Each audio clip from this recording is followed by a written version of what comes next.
Hey, friends! Welcome to another video. Today, I'm going to show you how to unlock the developer options on your phone. You may have already heard about this hidden feature, but if you haven't, don't worry. I'll explain everything step by step.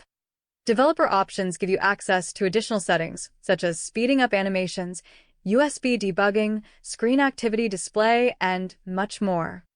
This option can be useful if you want better phone performance or if you need it for app development and testing. So, if you want to unlock the developer options on your Android phone, you need to go to Settings. Then, find and tap on About Phone.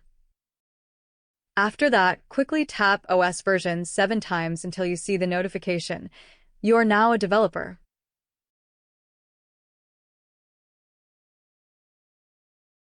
And that's it, guys. Now you have access to the advanced settings on your phone. I hope you found this video helpful.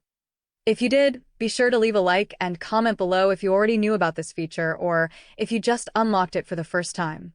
Also, don't forget to subscribe to the channel for more cool tips and tricks. See you in the next video. Bye.